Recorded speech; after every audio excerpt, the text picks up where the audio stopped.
ಭಾರತ ಮತ್ತು ರಷ್ಯಾಗೆ ಸಂಬಂಧಪಟ್ಟಂಥ ಸುದ್ದಿ ನಿನ್ನೆಯೂ ಕೂಡ ಇದರ ಬಗ್ಗೆ ನೋಡಿದ್ವಿ.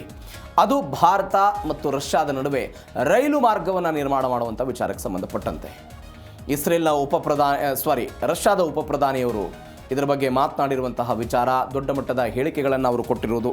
ಇವೆಲ್ಲದರ ನಡುವೆ ಅವರೊಂದು ಹೇಳಿಕೆಯನ್ನು ಕೊಟ್ಟರು.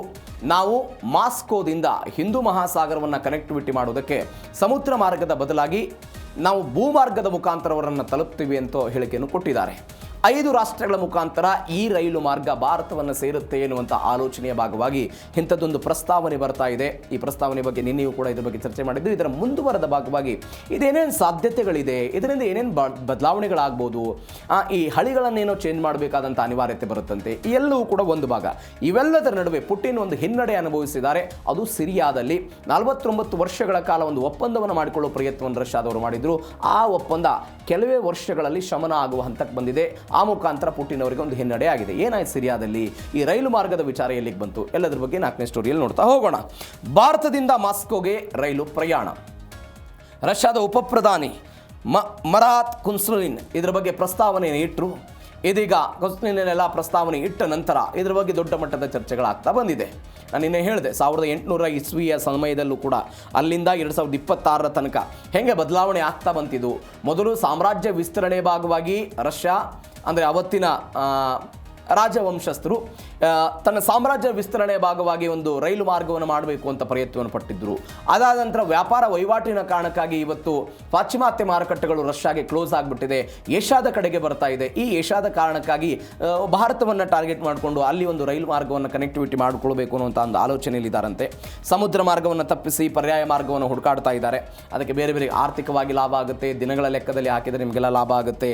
ತುರ್ಕ್ಮೆನಿಸ್ತಾನ್, ಇರಾನ್, ಅಫ್ಘಾನಿಸ್ತಾನ್, ಪಾಕಿಸ್ತಾನದ ಮುಖಾಂತರ ಇಂಥ ಒಂದು ರೈಲು ಹಳಿಯನ್ನು ತೆಗೆದುಕೊಂಡು ಬರುವಂಥ ಒಂದು ಪ್ರಸ್ತಾವನೆ. ಇದು ಒಂದು ಮೆಗಾ ಪ್ರಾಜೆಕ್ಟ್ ಆಗಿದೆ ಇದೆ. ಹೀಗಾಗಿ ಏನಾಗುತ್ತೆ ಕಾದು ನೋಡೋಣ ಈ ಆಲೋಚನೆ.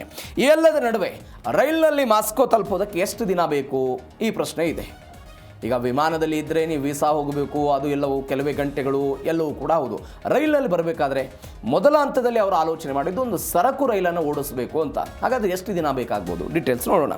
ದೆಹಲಿಯಿಂದ ಮಾಸ್ಕೋಗೆ ಇರುವಂತಹ ರೈಲು ಮಾರ್ಗದ ಅಂದಾಜು ದೂರ 7000 ಕಿಲೋಮೀಟರ್ ಇದೆ.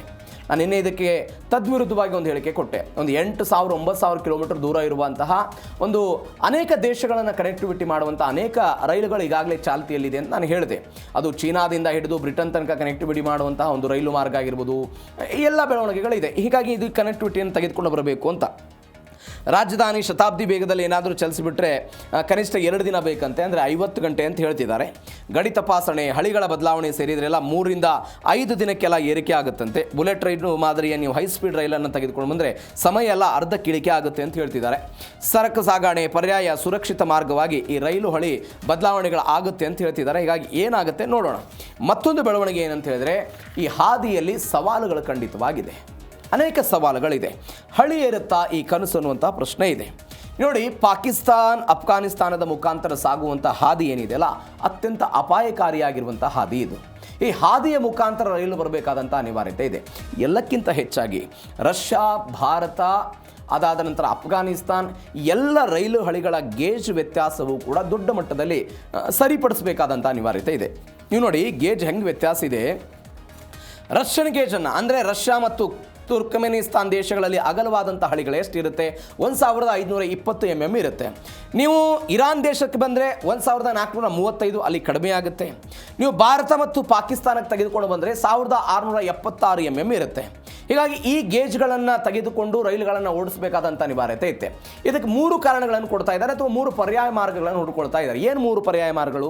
ಒಂದು, ಕಂಟೈನರ್ಗಳನ್ನು ಬದಲಾವಣೆ ಮಾಡಿಕೊಳ್ಬೇಕು, ವರ್ಗಾವಣೆ. ಈಗ ಉದಾಹರಣೆಗೆ ಈ ತುರ್ಕ್ಮೆನಿಸ್ತಾನ್ ರಷ್ಯಾದಿಂದ ಬರುವಂತಹ ಕಂಟೈನರ್ ಇರಾನ್ಗೆ ಬಂದ ನಂತರ ಅಲ್ಲಿರುವಂತಹ ರೈಲಿನಲ್ಲಿರುವಂಥ ವಸ್ತುಗಳನ್ನು ಮತ್ತೊಂದು ಕಂಟೈನರ್ಗೆ ಹಾಕಬೇಕು, ಆ ರೀತಿಯಾಗಿ ಬದಲು ಮಾಡಿಕೊಳ್ಬೇಕು ಅಂತ ಒಂದು ವ್ಯವಸ್ಥೆ. ಸ್ವಯಂ ಚಾಲಿತವಾದಂಥ ಗೇಜ್ ಬದಲಾವಣೆಯ ತಂತ್ರಜ್ಞಾನವನ್ನು ಅಳವಡಿಕೆ ಮಾಡಿಕೊಳ್ಬೇಕನ್ನೋದು 2ನೇ ಅನಿವಾರ್ಯತೆ ಅವರ ಬಳಿ ಇದೆ. ಇಲ್ಲದೇ ಇದ್ದರೆ ಹೊಸ ಹಳಿಗಳನ್ನೇ ಸಂಪೂರ್ಣ ಸಂಪೂರ್ಣವಾಗಿ ನಿರ್ಮಾಣ ಮಾಡಬೇಕು ಅನ್ನುವಂಥ ಆಲೋಚನೆಯಲ್ಲಿದ್ದಾನೆ. ಹೀಗಾಗಿ ಅನೇಕ ಸವಾಲುಗಳು ಈ ಯೋಜನೆಯಲ್ಲಿದೆ. ಏನಾಗುತ್ತೆ ಕಾದು ನೋಡೋಣ. ಈ ಎಲ್ಲದ ನಡುವೆ ಸಿರಿಯಾದಲ್ಲಿ ಪುಟಿನ್ಗೆ ಚೆಕ್ ಮೇಟ್ ಇಟ್ಟಿರುವಂತಹ ಘಟನೆ. ನಾನು ಆವಾಗಲೇ ಹೇಳಿದೆ, ಸಿರಿಯಾದಲ್ಲಿ ಈ ಹಿಂದೆ ಒಂದು ಸರ್ಕಾರ ಇತ್ತು, ಅವರ ಜೊತೆಗೆ ಆಂತರಿಕವಾಗಿ ಕೆಲವೊಂದಿಷ್ಟು ಬೆಳವಣಿಗೆಗಳಾಗಿತ್ತು. ಆ ಆಂತರಿಕ ಯುದ್ಧವನ್ನು ತಡೆಗಟ್ಟುವಲ್ಲಿ ರಷ್ಯಾದ ಸೇನೆ ಒಂದು ಪ್ರಯತ್ನವನ್ನು ಪಟ್ಟಿತ್ತು. ನಿಮ್ಮ ಆಂತರಿಕ ಯುದ್ಧವನ್ನು ನಾವು ತಡಿತೀವಿ, ನಿಮಗೆ ಸಹಾಯವನ್ನು ಮಾಡ್ತೀವಿ, ಬಟ್ ನಮಗೆ 49 ವರ್ಷಗಳ ಕಾಲ ಒಂದು ಒಪ್ಪಂದ ಆಗಬೇಕು ಅಂತ ಒಂದು ಒಪ್ಪಂದವನ್ನು ಮಾಡ್ಕೊಂಡಿರ್ತಾರೆ ಅವರು ಸಿರಿಯಾದ ಜೊತೆಗೆ. ಆ ಒಪ್ಪಂದದ ಭಾಗವಾಗಿ ಒಂದು 2 ಪ್ರಮುಖ ಮಿಲಿಟರಿ ನೆಲೆಗಳು ಕಮೀಮ್ ಮತ್ತು ಟಾಲ್ಟಸ್ ಬಂದರಿನ ಮೇಲೆ ಹಿಡಿತವನ್ನು ಸಾಧಿಸುವ ಪ್ರಯತ್ನವನ್ನು ರಷ್ಯಾದವರು ಮಾಡಿದ್ರು. ಈ ರಷ್ಯಾದವರು ಮಾಡೋ ಪ್ರಯತ್ನ ಮಾಡಿದ ನಂತರ 2017ರಲ್ಲಿ ಆದಂಥ ಒಪ್ಪಂದ ಇದು. ಅಸ್ಸಾದ್ ಸರ್ಕಾರ ಪತನ ಆಗುವಂಥ ಅಂಚಿನಲ್ಲಿತ್ತು, ಅವರನ್ನು ರಕ್ಷಣೆ ಮಾಡುವ ಪ್ರಯತ್ನವನ್ನು ಮಾಡಿದರು. ಅದಾದ ನಂತರ ಅಸ್ಸಾದ್ ಸರ್ಕಾರ ಪತನ ಆಯಿತು. ಇದೀಗ ಹೊಸ ಸಿರಿಯನ್ ಸರ್ಕಾರ ಬಂದಿದೆ. 18 ತಿಂಗಳ ಕಾಲ ಅವ್ರ ಜೊತೆಗೆ ನೇರವಾದ ಮಾತುಕತೆಗಳನ್ನು ನಡೆಸಿದರು. ನಮ್ಮ ನೆಲೆಗಳನ್ನು ವಾಪಸ್ ಉಳಿಸ್ಕೊಳ್ತೀವಿ, 2 ನೆಲೆಗಳನ್ನು ಅಂತ. ಅದು ಸಾಧ್ಯ ಆಗಿಲ್ಲ. ಇದೀಗ ಕೆಮೀಮ್ ಏರ್ಬೇಸ್, ಅದಾದ ನಂತರ ಮತ್ತೊಂದು ಸಿವಿಲ್ ವಿಮಾನ ನಿಲ್ದಾಣದ ಸಂಪೂರ್ಣ ಹಿಡಿತ, ಟಾಲ್ಟಸ್ ನೌಕಾನೆಲೆ, ಇವೆಲ್ಲವನ್ನು ಕೂಡ ಇದೀಗ ಅವರು ಕಳೆದುಕೊಳ್ತಾ ಇದ್ದಾರೆ. ಆ ಮುಖಾಂತರ ಮುಂದಿನ 3 ತಿಂಗಳ ಕಾಲ ಇದರಿಂದ ನೀವು ಜಾಗ ಖಾಲಿ ಮಾಡಬೇಕು ಅಂತ ಸಿರಿಯಾದ ಹೊಸ ಸರ್ಕಾರ ರಷ್ಯಾಗೆ ಸೂಚನೆ ಕೊಟ್ಟಿದೆ. ಇದೊಂದು ಹಿನ್ನಡೆ ಅಂತೆಲ್ಲ ಹೇಳ್ತಾ ಇದ್ದಾರೆ. ಏನಾಗುತ್ತೆ ನೋಡೋಣ. ಮತ್ತೊಂದು ಕೊನೆಯ ಬೆಳವಣಿಗೆ ಏನು ಅಂತ ಹೇಳಿದ್ರೆ, ರಷ್ಯಾಗೆ ಬಾಯ್ ಬಾಯ್, ಅಮೆರಿಕಾಗೆ ಹಾಯ್ ಹಾಯ್ ಹೇಳ್ತಾ ಇದ್ದಾರೆ ಅಂತ. ಹೆಂಗೆ ಸರ್ಕಾರಗಳು ಬದಲಾಗುತ್ತೆ, ಅವರ ನಿಲುವುಗಳು ಕೂಡ ಬದಲಾಗುತ್ತೆ ಅನ್ನೋದಕ್ಕೆ ಉದಾಹರಣೆ ಯಾವುದು ಅಂತ ಹೇಳಿದ್ರೆ ಇವತ್ತು ಸಿರಿಯಾದಲ್ಲಿ ಆದಂಥ ಬೆಳವಣಿಗೆ. ರಷ್ಯಾ ಜೊತೆಗಿನ ಸಂಬಂಧವನ್ನು ಕಳೆದು ಅಮೆರಿಕ ಕಡೆಗೆ ಇವರೆಲ್ಲ ವಾಲ್ತಾ ಇದ್ದಾರೆ ಆ ಸಿರಿಯಾದವರು ಅನ್ನುವಂಥ ಒಂದು ಪ್ರಶ್ನೆ ಇದೆ. ಸಿರಿಯಾದ ಹೊಸ ನಾಯಕ ಅಹ್ಮದ್ ಅಲ್ ಶರಾ ಜೊತೆಗೆ ಟ್ರಂಪ್ ಏನೋ ಮಾತುಕತೆಯನ್ನು ಮಾಡದಿದ್ದಾರಂತೆ. ರಷ್ಯಾದ ಬದಲು ಪಾಶ್ಚಿಮಾತ್ಯ ದೇಶಗಳ ಜೊತೆಗೆ ಅವರು ಸಂಬಂಧವನ್ನು ಗಟ್ಟಿ ಮಾಡಿಕೊಳ್ಳೋದಕ್ಕೆ ಒಂದು ಪ್ರಯತ್ನವನ್ನು ಪಡ್ತಿದ್ದಾರೆ. ಆ ಮುಖಾಂತರ ಒಂದು ರಷ್ಯಾಗೆ ಬಾಯಿ ಹೇಳುವ ಪ್ರಯತ್ನವನ್ನು ಮಾಡ್ತಿದ್ದಾರೆ ಎನ್ನುವಂಥ ಚರ್ಚೆಗಳು ಆಗ್ತಾ ಇದೆ. ಹೀಗಾಗಿ ಏನಾಗುತ್ತೆ ಕಾದು ನೋಡೋಣ ಈ ಸಿರಿಯಾದಲ್ಲಿ ಆದಂತಹ ಆಂತರಿಕ ಬೆಳವಣಿಗೆ.